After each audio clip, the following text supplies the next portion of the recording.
حالا که اولین نوع سوالاتی که از دودکش مشترک مطرح میشه رو با هم دیگه بررسی کردیم، باید بریم سراغ دومین نوع سوالاتی که از دودکش‌های مشترک در آزمون‌های نظام مهندسی تا به حال از ما سوال اومدش. حالت دوم وقتی هستش که دستگاه‌های گازسوز ما در طبقات مختلف یک ساختمان قرار گرفته باشه و بخوایم برای اونها از دودکش مشترک استفاده کنیم. خب در اینجا یک سری نکات رو باید در ابتدا رعایت کنیم. اونمی که تعداد طبقات نباید بیشتر از 5 طبقه باشه. همینطور هوای مورد نیاز احتراق باید از فضای آزاد تامین بشه و یک سری نکات دیگه که با هم دیگه دیدیم. حالا برای اینکه بتونیم بهتر موضوع رو متوجه بشیم، به فصل 18 سال 24 که در آزمون طراحی اردیبهشت 97 مطرح شده مراجعه میکنیم. سوال اینجوری میگه چیدمان سیستم دودکش مشترک یک ساختمان و مشخصات دستگاه گازسوز آن مطابق شکل زیر است. حداقل قطر D1 و D2 به ترتیب چند میلیمتر باید باشد؟ خب همونطور در سوال میبینیم قطر D1 و D2 به ترتیب قطر لوله های رابط دستگاه گازسوز شماره 1 و 2 هستند. خب D1 برای دستگاهی که در پایین ترین طبقه قرار داره و D2 در طبقه بعدی. نکته مهم اینه که در این حالت فرقی که با حالت قبلی داره، یعنی حالتی که دستگاه گازسوز تو یک طبقه قرار داشتن، در اونجا ما کلا به جدول 1746 و 1747 مراجعه میکنیم، ولی اینجا دستگاه گازسوزی که در پایین ترین طبقه قرار داره همانند یک دستگاه گازسوز جدا و تکی باید اونو در نظر بگیریم. این نکته خیلی مهمه. نکنید حالا بریم به پاسخ تشریحی این سوال اگه مراجعه کنیم، می‌بینیم که میگه برای به دست آوردن قطر لوله‌های رابط دودکش مشترک دستگاه قرار گرفته در طبقات متوالی به صفحه 41 مبحث 17 مراجعه می‌کنیم. اگه برگردیم به صفحه 41 مبحث 17 در تبصره‌اش این نکته خیلی جالبی گفته در ساختمان‌هایی که دستگاه گازسوز در طبقات متوالی آن از دودکش مشترک استفاده می‌کنند، اندازه قطر پایین‌ترین لوله رابط و قسمت قائمی که محصولات احتراق را به پایین‌ترین صراحی دودکش مشترک هدایت می‌کند باید بر اساس شکل 1742 محاسبه شود. در این رابطه ارتفاع کل فاصله بین بالاترین نقطه محل خروج محصولات احتراق دستگاه گازسوز تا صراحی پایین‌ترین طبقه میباشه. این خیلی نکته مهمه. یعنی این دستگاه گازسوز پایین‌تر رو همانند یک دستگاه گازسوز تکی باید در نظر بگیریم. باید به دست آوردن قطر لوله رابط پایین‌تر D1 به جدول 1745 در صفحه 39 مراجعه کرد. جدول 1745 همون جدولی است که ظرفیت دودکش‌های تک‌جداره پیش‌ساخته برای استفاده یک دستگاه گازسوز به ما میده. تو این جدول ما به ارتفاع و طول افقی لوله رابط نیاز داریم. ارتفاع در اینجا فاصله محل خروج محصولات احتراق تا پایین‌ترین صراحی هستش. اگه این فاصله در نظر بگیریم میشه نیم به علاوه 3 برابر است با 4. همین توضیحات رو ما اینجا داریم. ارتفاع در اینجا فاصله محل خروج محصولات تا پایین‌ترین صراحی است که برابر است با 4.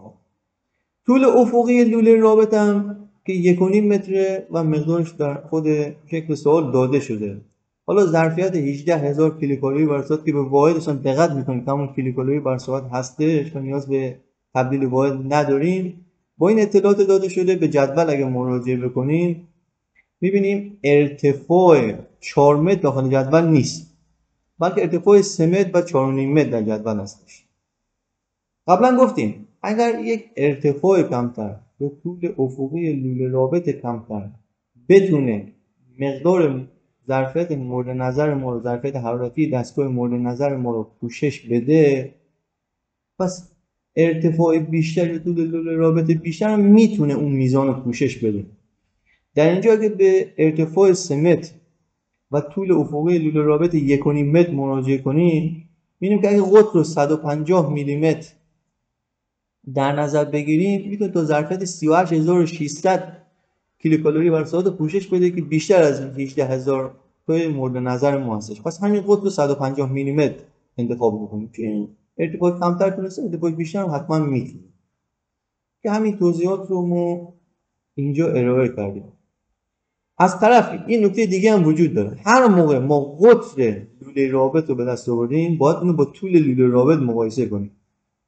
طبق بند 17 46 48 در صفحات 36 و 37 اگه به این بند مراجعه بکنیم می‌بینیم حداکثر طول لوله رابط دودکش باید 450 میلیمتر برای هر 25 میلیمتر قطر اون باشه.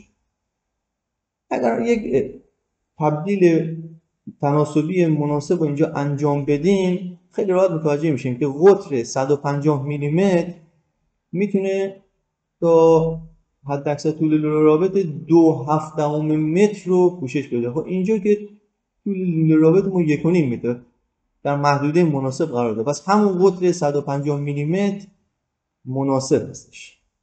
برای دست آوردن قطر D2 ما باید به جدول 1747 در صفحه 44 مراجعه کنیم. این در واقع دستگاه بالاتر دیگه باید بریم به جدول 1747. و میخواد اگه تعداد دستگاه بیشتری هم باشه باز هم به همین جدول 1747 باید مراجعه کنیم تا بتونیم قطر لوله رابط اونها رو به دست بیاریم. اگر به جدول 1747 مراجعه کنیم ظرفیت لوله رابط دودکش رو بر حسب ارتفاع و ارتفاع رابط به ما میده.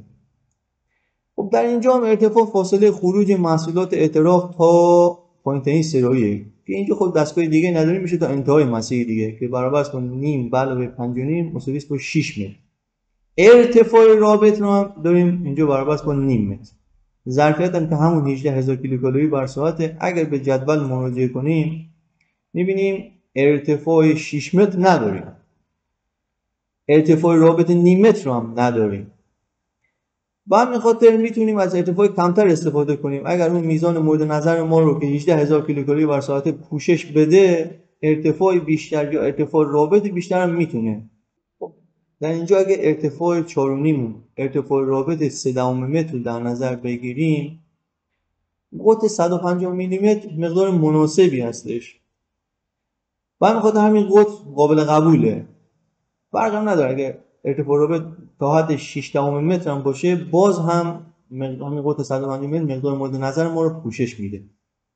پس در این حالت هم قطر ما 150 میلیمتر به دست میاد که باید با طول همانند حالت قبلی باید با طول لوله رابط مقایسه کنیم که باز هم چون طول 1.5 متر است از 2/7 متر کمتره قابل قبوله. به همین خاطر هر دو قطر D1 و D2 150 میلیمتر به دست میاد که گزینه 3 پاسخ صحیح میشه. حالا این سوال یک ادامه هم داره، میگه در شکل سوال قبلی حداقل قطر D3 و D4 به ترتیب چند میلیمتر بود؟ D3 و D4 قطر دودکش مشترک ما هستش. نکته‌ای که وجود داره اینه که نگاه کنید در همون ابتدا گفتم برای حل این سوال ما میریم به جدول 1746 در صفحه 44 مراجعه کنیم. میگه جدول 1746 ظرفیت دودکش‌های مشترک فلزی رو بر حسب ارتفاع میده. اما قبلش یه نکته خیلی مهم وجود داره. میگه بند 174673 در صفحه 41 میگه قطر دودکش مشترک رو باید از ابتدا تا انتها یکسان در نظر بگیریم. اگه به این بند مراجعه کنیم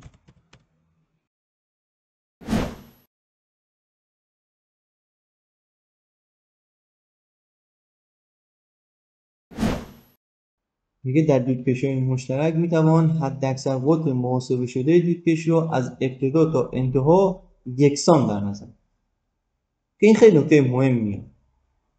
پس تو این سوال قطر D3 و D4 باید با هم دیگه برابر باشه.